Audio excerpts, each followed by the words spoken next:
الحمدللہ وحدہ والصلاة والسلام علی من لا نبی بعدہ۔ محترم سامعین، انجینئر محمد علی مرزا، ان کی ایک کلپ آئی ہے جس کا عنوان ہے وضو میں پاؤں کو دھونا مسح کرنا۔ اس کلپ کے اندر سامعین انجینئر محمد علی مرزا نے شیعہ حضرات کی حمایت میں اس وضو جیسے مسئلے کو بھی مشکوک بنانے کی کوشش کی ہے۔ انشاءاللہ سامعین آج اس کلپ کا جائزہ آپ کے سامنے پیش کیا جائے گا۔ سامعین، جہاں تک بات ہے وضو میں پاؤں کو دھونے کی، تو اللہ رب العزت نے مسلمانوں کو قرآن میں سورۃ مائدہ کی آیت نمبر 6 کے تحت پاؤں کو دھونے کا حکم دیا ہے کہ اللہ رب العزت فرماتے ہیں کہ یا ایھا الذین آمنوا اذا قمتم الی الصلاۃ فاغسلوا وجوہکم وایدیکم الی المرافق وامسحوا برؤوسکم وارجلکم الی الکعبین۔ اے ایمان والو، جب تم نماز کو اٹھنے لگو تو اپنے چہروں کو دھو اور اپنے ہاتھوں کو بھی کونیوں سمیت، اور اپنے سروں پر ہاتھ پھیرو اور دھو اپنے پیروں کو بھی ٹخنوں سمیت۔ سامعین، اس آیت کے اندر دیکھ لیجئے کہ اللہ رب العزت نے وضو میں پاؤں کو دھونے کا حکم دیا، جس پر آج تک امت مسلمہ اسی طریقے سے عمل کرتی آئی ہے۔ لیکن سامعین، شیعہ حضرات قرآن کے اس حکم میں بھی مسلمانوں کے ساتھ اختلاف کرتے ہیں اور کہتے ہیں کہ جی وضو میں پاؤں کو دھویا نہیں جائے گا بلکہ مسح کیا جائے گا پاؤں پر، جبکہ سامعین خود شیعہ حضرات کے نزدیک بھی اس مسئلے میں اختلاف ہے۔ شیعہ کا ایک فرقہ ہے زیدیہ، وہ پاؤں کو دھوتا ہے وضو میں، نہ کہ وہ مسح کرتے ہیں، بلکہ سامعین شیعہ حضرات کی معتبر کتابوں کے اندر آپ یہ دیکھ سکتے ہیں حضرت علی رضی اللہ تعالیٰ عنہ نے جو نبی علیہ الصلوۃ والسلام سے وضو کا ذکر بیان فرمایا، اس وضو کے طریقہ کار کے اندر حضرت علی رضی اللہ تعالیٰ عنہ نے پیروں کے دھونے کا تذکرہ کیا ہے، پیروں کے دھونے کا تذکرہ کیا ہے۔ یہ شیعہ حضرات کی معتبر کتاب ہے سامعین۔ اسی طریقے سے ان کے دیگر ائمہ سے بھی وضو کا یہی طریقہ ملتا ہے، لیکن سامعین اس کے باوجود شیعہ حضرات ان روایات کو بھی نہیں مانتے جو اہل بیت سے ان کی کتابوں کے اندر موجود ہیں، اور پوری امت مسلمہ سے اختلاف کرتے ہوئے کہتے ہیں کہ جی وضو میں پاؤں کو دھویا نہیں جائے گا بلکہ مسح کیا جائے گا۔ ایسے شیعہ حضرات کی آج حمایت کرنے کے لیے انجینئر محمد علی مرزا میدان میں اترے ہیں، اور کیا کہتے ہیں سامعین کہ اہل سنت والجماعت تو اس قرآن کی سورۃ مائدہ کی آیت نمبر 6 کا جو ترجمہ کرتے ہیں کہ وَأَرْجُلَكُمْ إِلَى الْكَعْبَيْنِ، اور دھو اپنے پیروں کو بھی ٹخنوں سمیت۔ لیکن سامعین اس ترجمے کے متعلق انجینئر محمد علی مرزا کیا کہتے ہیں، ذرا آپ ان سے سن لیجئے۔ آپ عربی لنگوسٹک جاننے والے جو لوگ ہیں ان سے پوچھ لیں کہ اہل سنت جو ترجمہ کر رہے ہیں یہ بھی ترجمہ بن سکتا ہے، کہ اہل سنت جو ترجمہ کر رہے ہیں یہ بھی ترجمہ بن سکتا ہے۔ ہاں، اس پہ میں مانتا ہوں کہ اگر ہم ریشو کیلکولیٹ کریں تو 60% شیعہ کے حق میں پلڑا مضبوط ہے اور 40% اہل سنت کے حق میں، یا 30% کہہ لیں اہل سنت کے حق میں اور 70% شیعہ کے حق میں۔ لیکن یہ نہیں ہے کہ یہ جو ترجمہ اہل سنت کر رہے ہیں یہ ترجمہ بنتا کوئی نہیں ہے،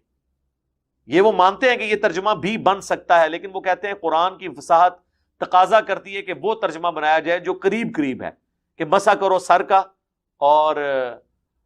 پاؤں کا ٹخنوں تک۔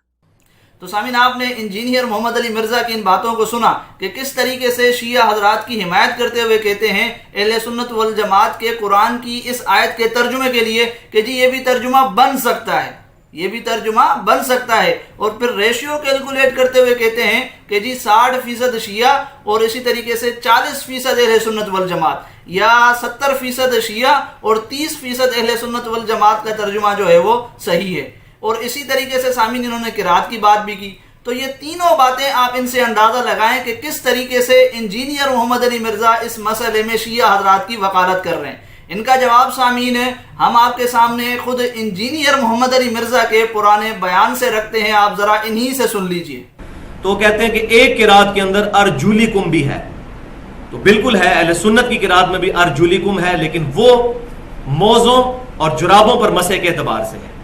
باقی قرآن پاک کا جو اس وقت مصحف موجود ہے اس کا ترجمہ یہی بنتا ہے، بالکل ایمانداری کے ساتھ،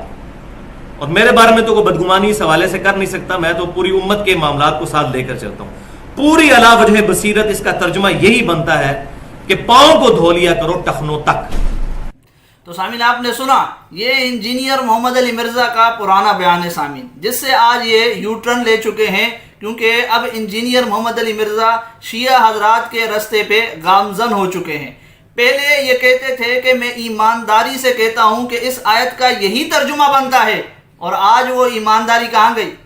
آج وہ ایمانداری کہاں گئی جو انجینئر محمد علی مرزا کہتے ہیں کہ اس آیت کا یہ ترجمہ بھی بن سکتا ہے؟ شیعہ حضرات کی حمایت میں آج یہ بات کی جا رہی ہے سامعین۔ پھر اسی طریقے سے آپ نے ان سے یہ بات بھی سنی کہ اہل سنت والجماعت تو دونوں قرات کو مانتے ہیں اور پاؤں کو دھونے کے مسئلے کو بھی مانتے ہیں، جس پر آج پوری امت کا اجماع ہے، اور اسی طریقے سے پاؤں پر اگر موزے پہنے جائیں تو ان پر مسح کیا جائے، اس حوالے سے اس ارجلکم کی قرات کو بھی مانتے ہیں۔ یہ بات بھی آپ نے سامعین خود انجینئر محمد علی مرزا کے پرانے بیان سے سنی۔ لیکن سامعین آج ان تمام باتوں سے انجینئر محمد علی مرزا صرف اس لیے رجوع کر چکے ہیں کہ ان کو شیعہ کی حمایت کرنی ہے، اور شیعہ حضرات اکثر ان کے فالوورز ہیں، ان کو سپورٹ کرتے ہیں، اس لیے آج انجینئر محمد علی مرزا وضو جیسے اہم مسئلے کو مشکوک بنانے کی کوشش کر رہے ہیں۔ اسی طریقے سے سامعین یہ مزید کیا کہتے ہیں، آپ ذرا ان سے دوسرا وسوسہ سن لیجئے۔ تو پھر وہ کہتے ہیں ہماری لاجک یہ ہے کہ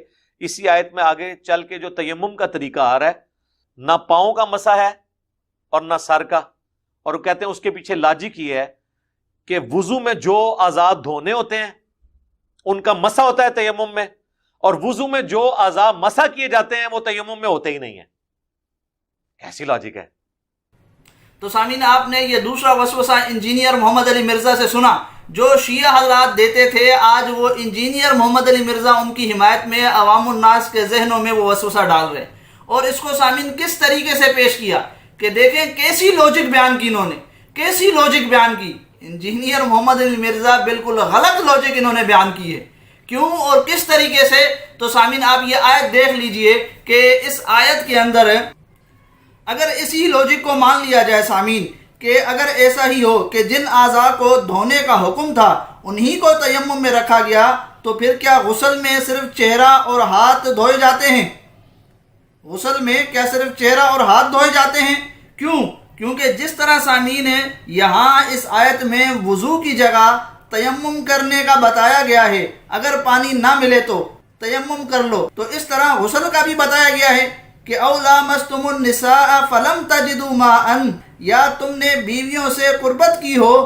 تم کو پانی نہ ملے، تو غسل واجب ہونے کی صورت میں اگر پانی نہ ملے تو اس وقت بھی تیمم کا حکم ہے۔ تو کیا غسل میں صرف منہ اور ہاتھ دھونا فرض ہے جو تیمم میں ان دونوں کے مسح کا حکم دیا گیا؟ جبکہ سامعین شیعہ حضرات کے نزدیک بھی تمام بدن پر پانی بہانا فرض ہے غسل میں، لیکن اس کے باوجود غسل کے لیے تیمم میں بھی دو ہی چیزوں کا مسح ہوتا ہے، دو ہی چیزوں کا۔ تو یہ لاجک جو شیعہ حضرات کی طرف سے انجینئر محمد علی مرزا نے پیش کی یہ غلط ہے، ورنہ پھر شیعہ غسل میں صرف چہرہ اور ہاتھ دھویا کریں۔ تو یہ ہے سامعین اس لاجک کی حقیقت جس کو انجینئر محمد علی مرزا نے بڑا چڑھا کر پیش کیا ہے۔